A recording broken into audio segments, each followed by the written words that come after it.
이제 여호와의 성막을 짓는, 또한 정확히 말하자면 지으라고 말씀하시는 하나님의 말씀이 이스라엘 백성, 특히 모세에게 내려지는 모습이지요. 이 성막을 짓는 의미가 참 크게 다가옵니다. 왜냐하면 예배하는 자들의 구성이 달라지게 되는 것이거든요. 이전에는 가족 단위로 예배드리는 형태였습니다. 아브라함의 가족이, 또한 야곱의 가족들이 여호와 앞에 제단을 쌓았다라고 하는 구절들을 우리는 앞서 성경에서 굉장히 많이 보았죠. 창세기에서 특히. 그것들은 가족 단위의 예배입니다. 그런데 이제 가족 단위를 넘어서서 이제는 민족 단위로 예배 드리게 되는 장소로서의 성막을 하나님께서 짓게 하시는 것이죠. 그러므로 이것은 단순히 성막을 짓는 것이 아니라 예배 구성원들의 구성원이 달라졌고, 그에 맞게 또한 하나님께서 그 장소를 허락해 주시고 예배의 형태를 허락해 주시는 그러한 모습이 오늘 본문 가운데 기록되어 있다라는 것이죠. 그것이 바로 성막입니다. 그런데 오늘 구절에서 우리가 첫 번째로 눈여겨봐야 할 것은 2절의 말씀입니다. 2절 말씀 함께 읽겠습니다. 이스라엘 자손에게 명령하여 내게 예물을 가져오라 하고 기쁜 마음으로 내는 자가 내게 바치는 모든 것을 너희는 받을지니라. 아멘. 자, 뭐라고 되어 있습니까? 예물을 가져오라고 하시는데 받는 것이 조건이 있습니다. 뭡니까? 기쁜 마음으로 내는 자라는 것이죠. 그렇습니다. 하나님께 드리는 예물은 가장 중요한 것, 마음가짐이 뭐겠습니까? 물론 그 안에 신앙의 고백과 믿음의 결단이 있어야 되겠지만, 중요한 것은 내가 이것을 하나님께 드릴 수 있다라는 그 자체가 기쁨이 되어야 된다는 것입니다.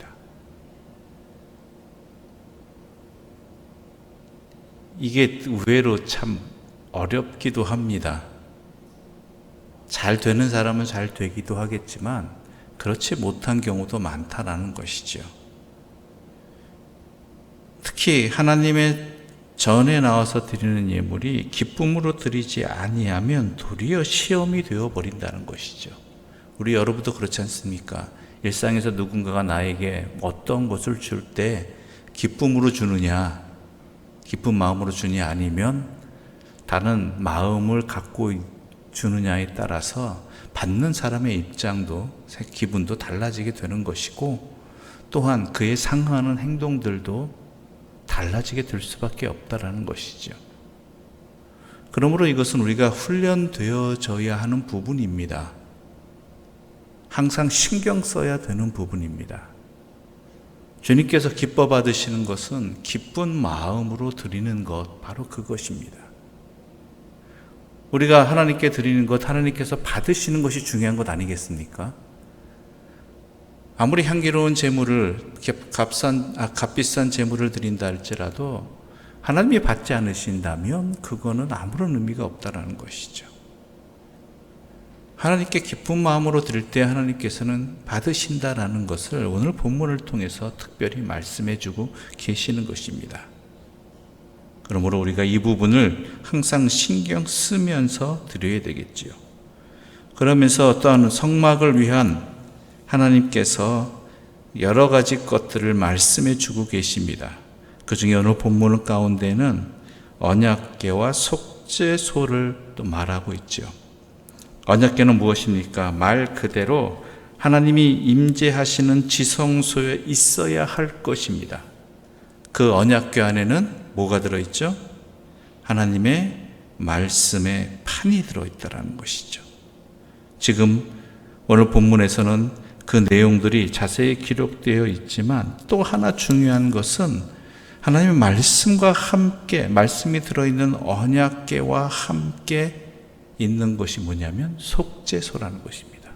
속죄소. 이 속죄소는 언약궤 위에 얹어집니다. 21절 말씀 함께 읽어보겠습니다. 21절입니다. 21절과 22절입니다. 함께 읽어보겠습니다. 속죄소를 궤 위에 얹고 내가 내게 줄 증거판을 궤 속에 넣으라.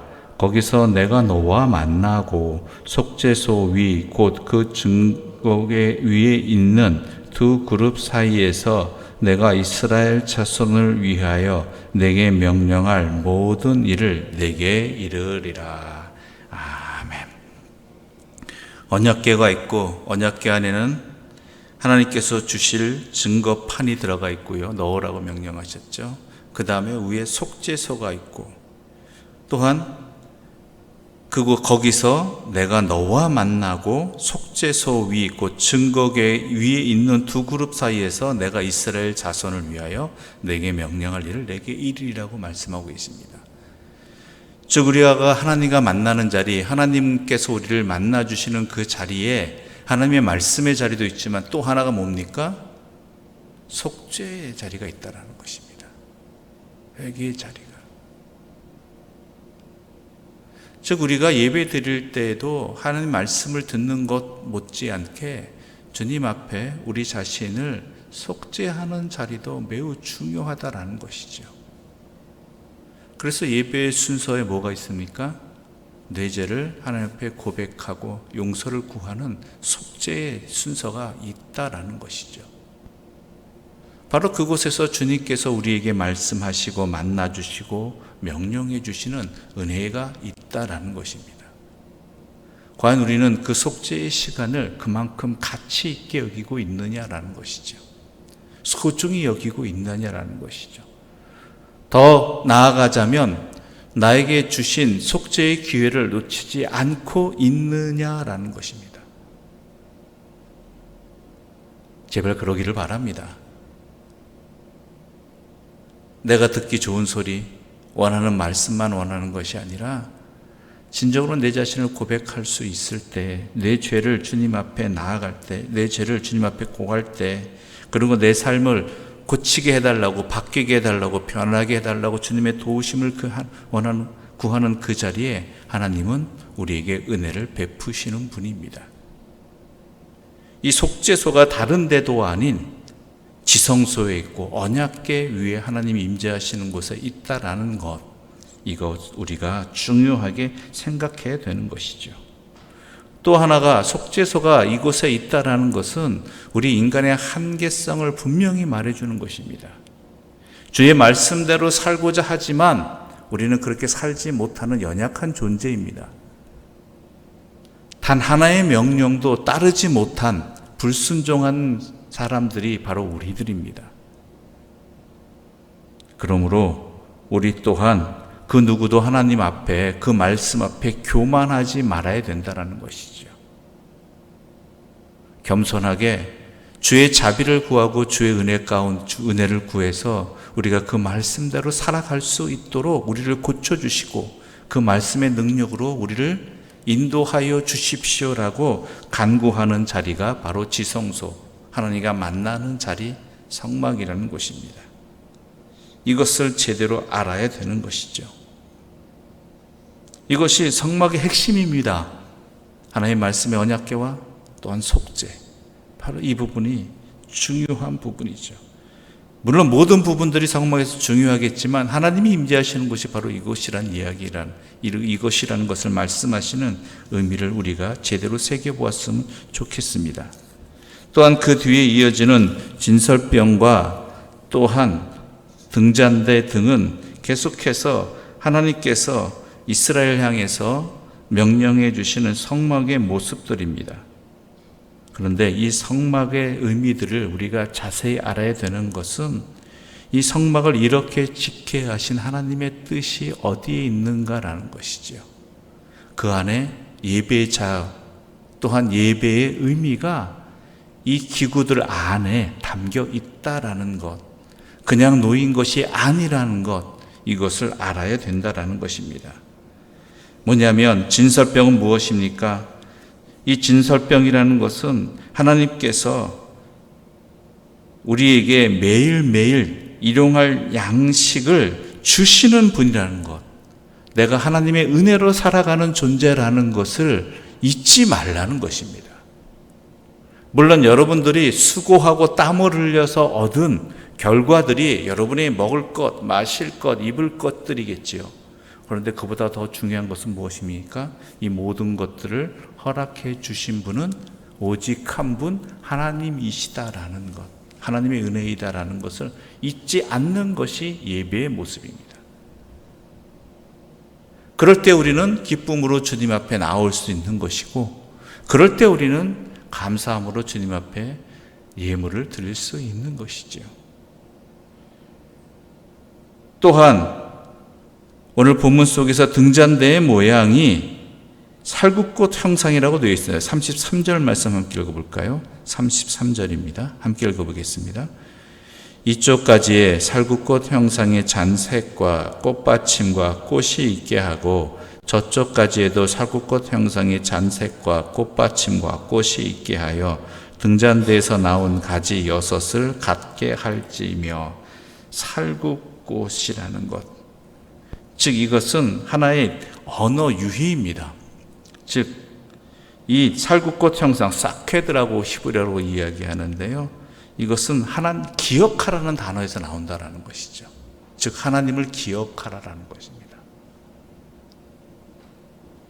이 등잔대를 볼 때마다, 그 빛을 볼 때마다 하나님을 기억하라는 의미를 담아서 있기 때문에 우리가 이 살구꽃이라는 이 단어를, 형상을 갖게 한 것이라는 의미입니다. 여러분, 예배는요, 하나님을 기억하는 자리입니다. 그것은 또한 우리의 일상에 하나님을 기억할 수 있도록 그 시작을 열어주시는 날입니다.